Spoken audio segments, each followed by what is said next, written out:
안녕하십니까. 전하태 교수입니다. 이번 시간 여러분들 교재 66번 문제풀이부터 시작하도록 하겠습니다. 자, 여러분들이 가지고 계시는 교재 66번을 보도록 하십시오.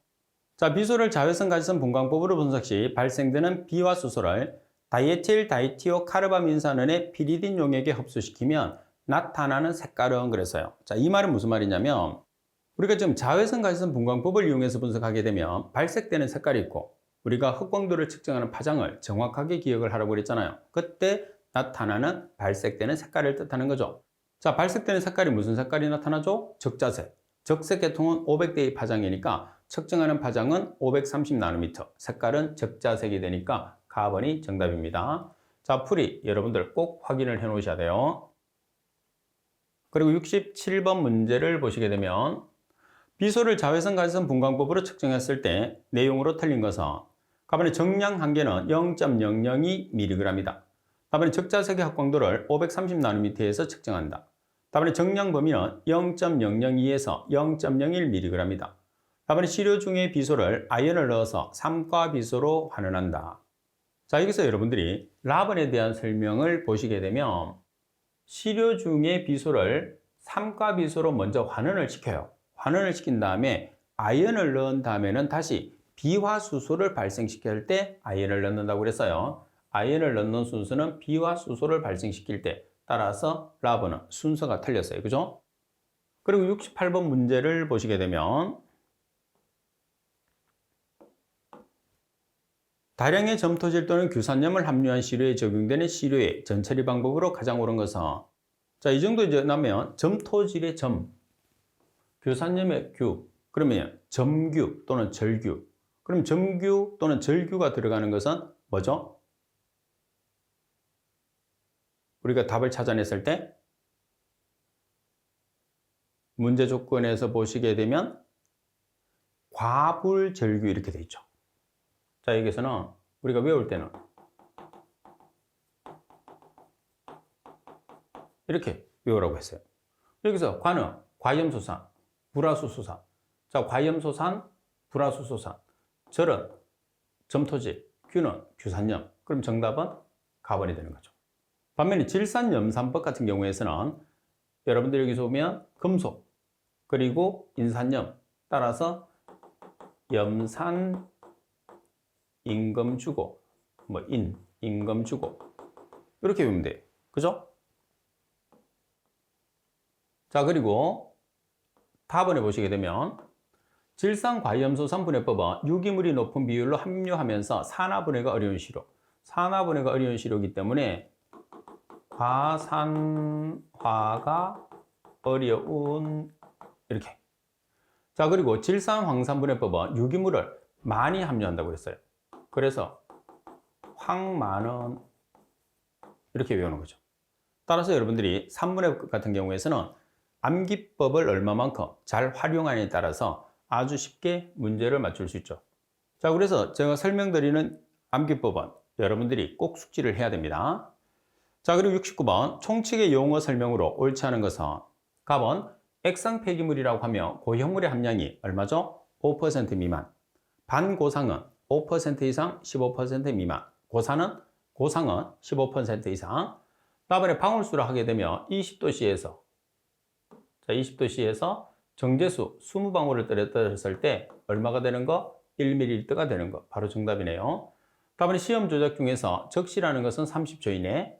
답안의 고상 폐기물이라고 하면 고형물의 함량이 15% 이상을 의미하죠. 따라서 나번이 정답이 됩니다. 자, 그리고 70번 문제를 보겠습니다. 70번에 보시면 유기인의 분석에 관한 내용으로서 틀린 것은, 일단 유기인은 기체 크로마토그래피로 분석한다는 것을 꼭 기억을 해야 돼요. 자, 갑은 기체 크로마토그래피를 사용할 경우에 질소인 검출기 또는 불꽃 광도 검출기를 사용한다. 기체 크로마토그래피를 사용하는데 검출기는 질소인 검출기 또는 불꽃 광도 검출기를 사용한다는 거. 답은 기체 크로마토그래피는 유기인 화합물 중에서 유기인 화합물이 농약이에요. 농약 성분. EPN, 파라티온, 메틸디메톤, 다이아치논, 펜토에이트의 분석에 적용됩니다. 그리고 답은 시료 채취는 유리병을 사용하며 채취 전 시료로서 3회 이상 세척하여야 한다고 되어 있어요. 자, 우리가 세척병을 세척해야 되나요? 말아야 되느냐? 세척하시면 안 돼요. 그래서 세척하지 말아야 한다 이렇게 나와 있습니다. 그리고 시료는 시료 채취 후에 추출하기 전까지 4도씨 냉함수에서 7일 이내에 추출을 하고 그리고 40일 이내에 분석을 완료를 해야 되겠죠. 따라서 설명이 잘못된 것은 답번이 정답. 그리고 71번 문제를 한번 보겠습니다. 71번에 보시면 ICP 원자 발광 분광기의 구성에 속하지 않는 것은 ICP라는 것은 우리가 유독이라 플라즈마 원자 발광 분광법을 뜻하는 거죠. 따라서 해당하지 않는 것은 납은 시료 원자 합이라는 것은 우리가 원자 흡수 분광 광도법에 대한 장치예요. 반면에 고주파 전원부나 광원부, 분광부는 ICP 원자 발광 분광기죠. 따라서 납은이 정답이고요. 자, 그리고 72번에 용출 시험에 관계되는 문제는 여러분들 시험에서 상당히 출제 빈도가 높다고 했어요. 용출 시험 대상에 시험 용액 조제에 있어서 사용되는 용매의 pH 범위는 가장 중요한 거죠. 용매의 pH 범위는 5.8에서 6.3의 범위. 따라서 나번이 정답이 되고요. 자, 그리고 73번도 상당히 출제가 잘 되는 문제입니다. 그죠? 정량 한계에 대한 설명으로서 갈로에 옳은 것은 정량 한계란 시험 분석 대상을 정량화할 수 있는 측정 값으로서 제시된 정량 한계 부근의 농도를 포함하도록 시료를 준비하고 이를 반복 측정해서 얻은 결과에 표준 편차에 얼마를 곱한 값이냐 되어 있어요. 그러면 정량 한계라는 것은 표준 편차의 10배. 그럼 정량 한계는 우리가 표준 편차 곱하기 10을 하시면 되겠죠. 따라서 답은이 정답이 되는 거죠. 자, 그리고 74번 문제를 보겠습니다. 74번 문제를 보시게 되면 다음 갈로에 들어갈 적절한 내용은 기체 크로마토그래피 분석에서 머무름 시간을 측정했을 때 기억회 측정에서 여기서 기억회라는 것은 3회입니다. 3회. 그리고 그 평균치를 구한다. 일반적으로 몇 분? 5에서 30분 정도에서 측정하는 피크의 머무름 시간은 반복 시험을 했을 때 오차가 플러스 마이너스 3% 오차 범위 이내에 한다. 따라서 바르게 된 것은 가번이 정답입니다. 자, 그리고 75번 문제를 보시게 되면 흑광 광도 분석 장치에서 건적외 부위의 광원으로 사용되는 것은 우리가 흑광 광도라는 것은 자외선 가시선 분광법이에요. 그래서 광원은 텅스텐 램프와 중수소 방전관 두 개가 있거든요. 따라서 가시부와 건적외 부에서는 풀에도 있는 것처럼 우리가 텅스텐 램프 그리고 자외부에서는 중수소 방전관을 쓰죠. 따라서 건적외부의 광원이라고 그랬으니까 텅스텐 램프가 정답이에요. 그리고 여러분들 자외부 중수소 여러분들이 잘 기억이 안 나면 자외부의 지옷 그리고 중수소의 지옷을 연관을 시켜서 답을 찾는 방법도 꼭 필요하죠. 자, 그리고 76번 문제를 보겠습니다. 76번에 보시게 되면 PCB라는 게 폴리클로리네이티드 비페닐이에요. PCB를 기체 크로마토그래피로 분석할 때 실리카겔 컬럼에 무수 황산 나트륨을 첨가하는 이유는 자, 여기서 무수 황산 나트륨이라는 것은 수분이 없는 황산 나트륨이에요. 왜 수분이 없는 황산 나트륨을 첨가하느냐? 수분을 제거하기 위해서. 따라서 나번이 정답. 그리고 77번 문제를 보겠습니다. 대상 폐기물의 양이 5,400톤인 경우에 채취해야 할 시료의 최소 수는 여러분들 항상 말씀드리지만은 여러분들 이 표를 암기를 하지 않으면 나는 시험에 관심이 없다는 거하고 똑같아요. 그만큼 폐기물에서는 이 표가 절대적이니까 꼭 암기를 하세요. 자, 지금 상당히 다양하게 나오죠. 똑같은 문제는 전혀 없어요. 여기서 이 표를 알아야 되기 때문에. 그래서 5,400에 해당하는 것은 얼마죠? 여기 5,400은 5,000 이상이에요. 그러면 정답은 60. 그래서 이 표를 꼭 정리를 해놔야 됩니다.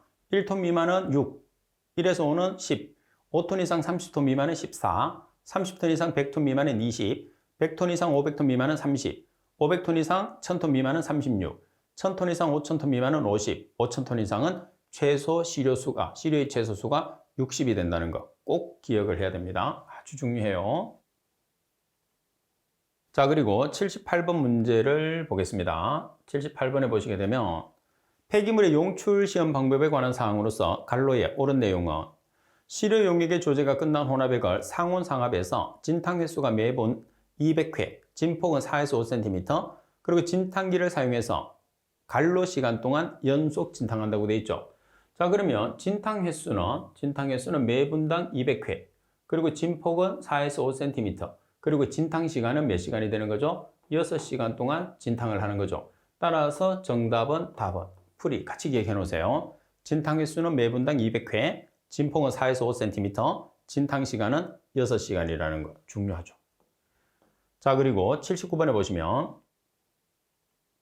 폐기물 중에 납을 자외선 갈선 분광법으로 측정하는 방법에 관한 설명으로 틀린 것은 답은 납 차겸의 확광도를 520나노미터에서 측정한다.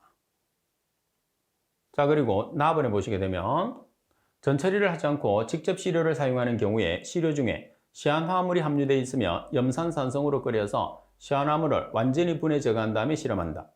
답은 시료에 다량의 비스무트 또는 비스무스라고 하죠. 비스무트가 공존하며 시아나칼륨 용액으로 수에 씻어서 무색으로 하여 실험한다고 그랬어요. 여러 번 씻어도 무색이 될까요? 안 될까요? 무색이 되지 않습니다. 자, 그래서 무색이 되지 않으니까 납과 비스무트를 분리해서 실험을 해야 되겠죠. 정량 한계는 0.001mg입니다. 따라서 정답은 답은 조심해야 됩니다. 보기로 자주 나와요.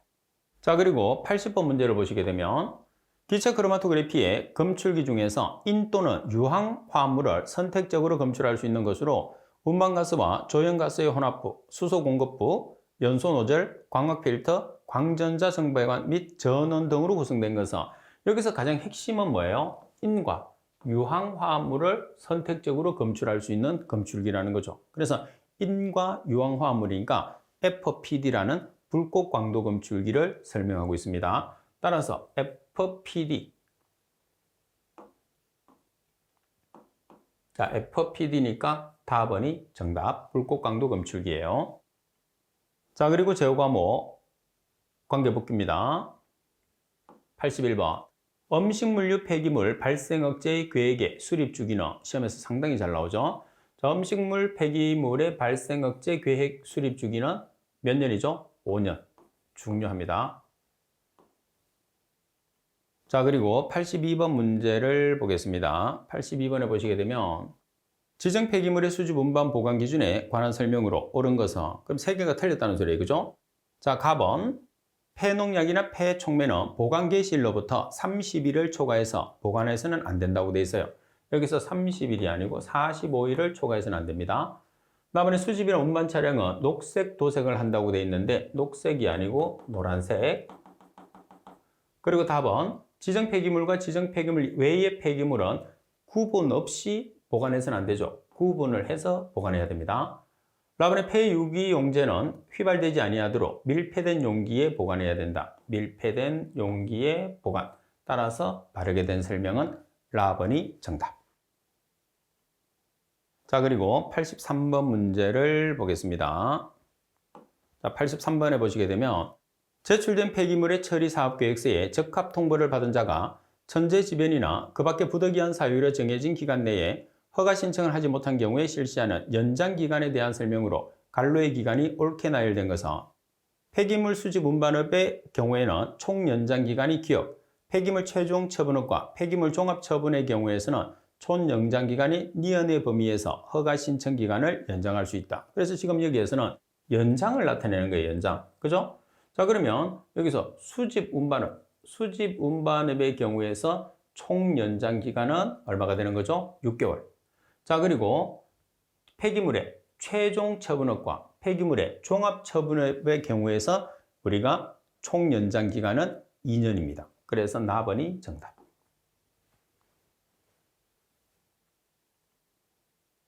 자, 그리고 84번 문제를 보겠습니다.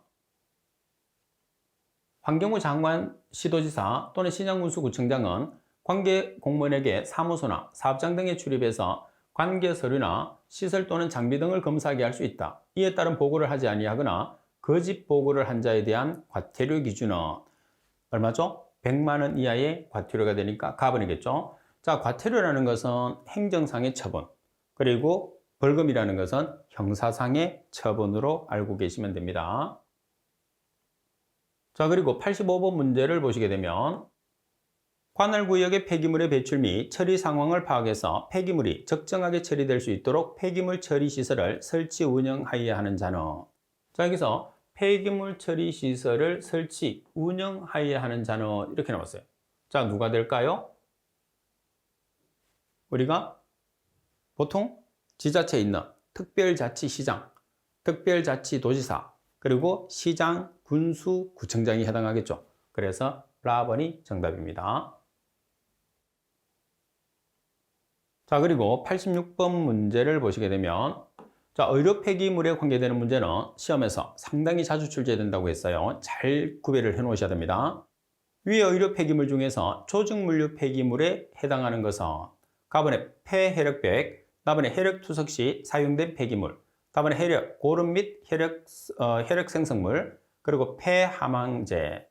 자, 여기서 여러분들이 조직물류라는 것은 지금 답은이죠, 답은. 그러면 가번 같은 경우에서 폐혈액백 같은 경우에서는 혈액오염 폐기물이 되고, 나번에 혈액투석 시에 사용된 폐기물은 말 그대로 혈액오염 폐기물, 그리고 폐항암제는 생물화학 폐기물이 되니까 정답은 답은이 조직물류 폐기물에 해당하는 거죠, 그죠? 자, 그리고 87번 문제를 보겠습니다. 87번 문제를 보시게 되면 지정 폐기물 중에서 유해물질 함유 폐기물의 종류로 틀린 것은 환경부령으로 정하는 물질을 함유한 것으로 한정한다. 지금 지정 폐기물 같은 경우에서는 여러분들 시험에서 출제가 상당히 잘 되죠. 지정 폐기물과 의료 폐기물 정확하게 구별을 해야 돼요. 가번, 광제는 철광 원석의 사용으로 인한 고로슬래그를 제외한다. 맞습니다. 제외 포함이 답이 많이 되죠. 그리고 나번, 분지는 대기오염 방지 시설에서 포집된 것으로 한정하고 소각시설에서 발생된 것은 제외시킵니다. 대기오염 방지 시설에서 포집된 것으로 한정하고 소각시설에서 발생한 것은 제외. 그리고 답은 폐흡착제 및 폐흡수제, 광물류, 동식물류 및 식물류의 정제에 사용되는 폐토사를 제외하나요? 포함하나요? 자, 여기서는 제외가 아니고 포함. 따라서 답은이 틀렸네. 라번에 폐내화물 재벌구이 전에 유약을 바른 도자기 조각도 해당하죠. 따라서 답은이 설명이 잘못됐습니다. 아주 중요한 지정 폐기물에 관계되는 문제. 자, 그리고 88번 문제를 보겠습니다. 88번에 보시면 사업장에서 발생되는 폐기물 중에서 유해 물질의 함유량에 따라 지정 폐기물로 분류될 수 있는 폐기물에 대해서는 폐기물 분석 전문기관에 의뢰해서 지정 폐기물에 해당하는지를 미리 확인하여야 한다. 이를 위반하여 확인하지 아니한 자에 대한 과태료의 부과 기준은 300만 원 이하의 과태료. 따라서 4번이 정답이고요. 자, 그리고 89번 문제를 보시게 되면 폐기물 처분 시설의 설치 기준에서 재활용 시설의 경우에 파쇄, 분쇄, 절단 시설이 갖추어야 할 기준으로 갈로에 알맞은 것은 파쇄나 분쇄, 절단 조각의 크기는 최대 직경 갈로 이하로 각각 파쇄, 분쇄, 절단할 수 있는 시설이어야 한다. 자, 여기서 최대 직경이 얼마죠? 15cm 이하가 되니까 라번이 정답이 되겠네요. 자, 그리고 90번 문제를 보겠습니다. 90번에 보시게 되면 주변 지역의 영양조사 대상의 폐기물 처리 시설 중에서 대통령령으로 정하는 폐기물 처리 시설 기준으로 옳지 않은 것은 가번 시멘트 소속로는 폐기물을 연료로 사용하는 경우로 한정한다. 그래서 시멘트 소속로는 규모가 없어요. 나번 매립 면적이 3만 제곱미터 이상의 사업장의 일반 폐기물의 매립시설. 자, 여기서 여러분들 일반 폐기물 같은 경우에서는 3만이 아니고 얼마죠? 15만 제곱미터. 그죠? 반면에 답안에 나와 있는 지정 폐기물은 얼마죠? 1만 제곱미터. 특히 여러분들이 매립시설에서는 지정 폐기물과 일반 폐기물 잘 구별을 해 주셔야 돼요. 상당히 중요합니다. 라번에 1일 처분 능력이 50톤 이상인 사업장 폐기물 소각시설. 같은 사업장에 여러 개의 소각시설이 있는 경우에서는 각 소각시설의 1일 처분 능력의 합계가 50톤 이상인 경우를 말한다고 그랬어요. 그래서 소각시설은 50톤 이상인데 여러 개가 있어요. 같은 사업장에서. 그럼 그 여러 개를 다 더해서 동일하게 50톤 이상으로 규정하고 있습니다. 따라서 나번이 정답. 아주 중요한 문제죠. 그래서 이 문제가 그대로 출제된다기보다는 시험상에서는 대통령령으로 정하는 폐기물의 처리 시설이 여러 개가 있기 때문에 그 내용 자체를 정확하게 숙지하고 계셔야 된다는 그런 뜻입니다. 자, 그리고 91번. 폐기물 관리 법령상 용어의 정의로 틀린 것은, 자, 갑을 해보시게 되면 폐기물은 쓰레기, 연소제, 오니, 폐유, 폐산, 폐알칼리 및 동물의 사체 등으로서 사람의 생활이나 사업 활동에 필요하지 아니하게 된 물질을 폐기물로 정의하죠.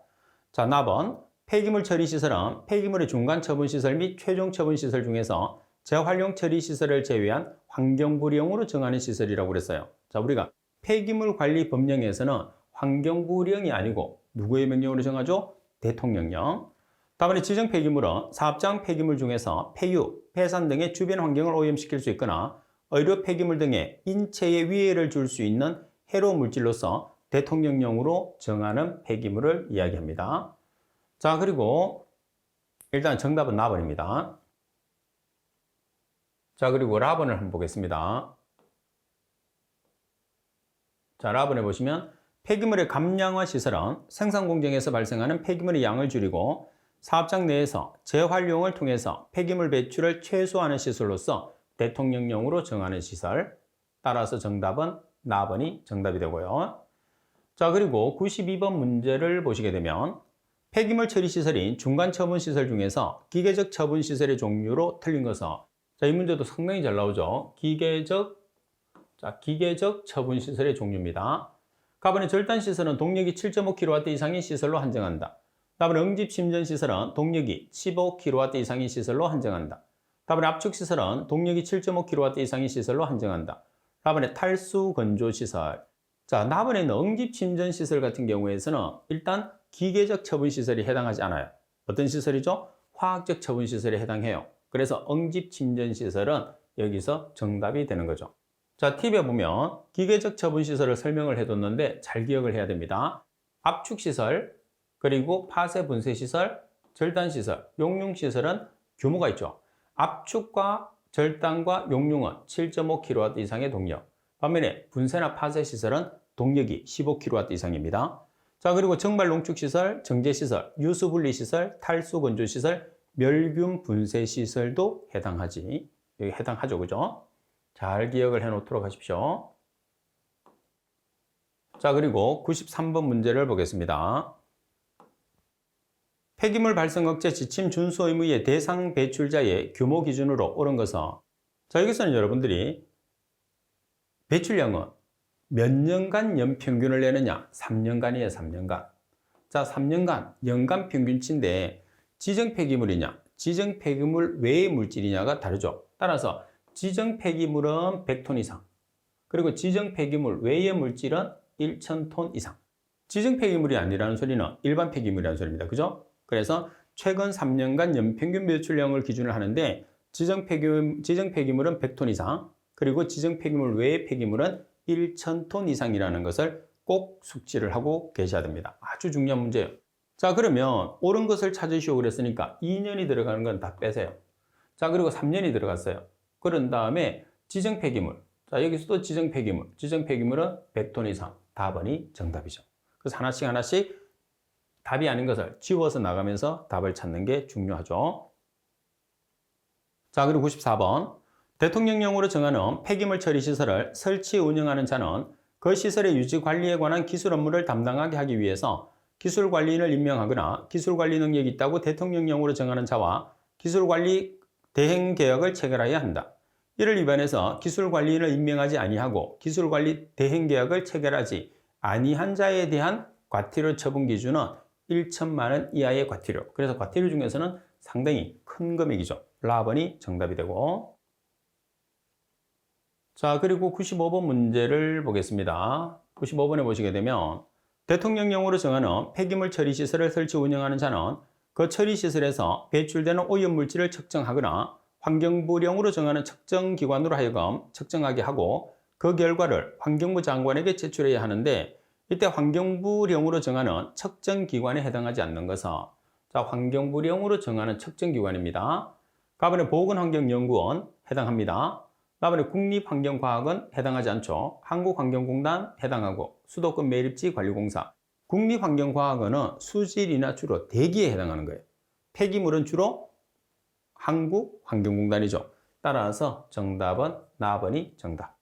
자, 한번 볼까요? 자, 우리가 오염물질을 측정하는 기관에는 보건환경연구원, 한국환경공단, 수질오염 물질을 측정 대응업에 등록을 한 자, 수도급 매립지 관리공사, 그리고 폐기물 분석 전문기관이 측정을 할 수가 있다는 것. 그래서 국립환경과학원은 해당하지 않습니다. 그리고 96번, 폐기물 감량화 시설의 종류와 가장 거리가 먼 것은 폐기물을 감량하는 종류, 시험에서도 잘 나오죠. 몇 가지가 있어요? 네 가지가 있어요. 자, 그럼 먼저 갑은 폐기물 재사용시설 없어요. 그리고 재활용시설 있어요.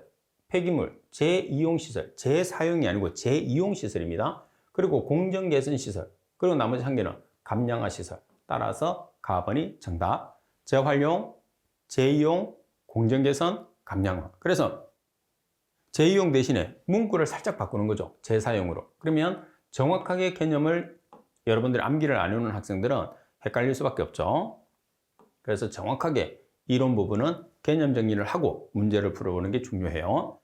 97번, 기술관리인을 두어야 할 폐기물 처리 시설이 아닌 것은 가면 압축, 파쇄, 분쇄 시설로서 1일 처분 능력이 50톤 이상인 시설, 나번에 사료하는 퇴비화 시설로서 1일 재활용 능력이 5톤 이상인 시설, 다번에 시멘트 소속로, 라번에 소각열 횟수로서 시간당 재활용 능력이 600kg 이상인 시설. 자, 시멘트 소속로는 규모가 없어요. 그죠? 다 해당합니다. 반면에 가번에 압축이나 파쇄, 분쇄 시설은 1일 처분 능력이 얼마죠? 50톤 이상이 아니고 100톤 이상. 따라서 가번이 정답이 되겠죠. 자, 그리고 98번 상당히 중요합니다. 아주 자주 나오죠. 관리형 매립시설에서 발생되는 침출수의 배출효용 기준은 BOD와 SS 순이라고 그랬어요. 자, 그리고 가지역입니다.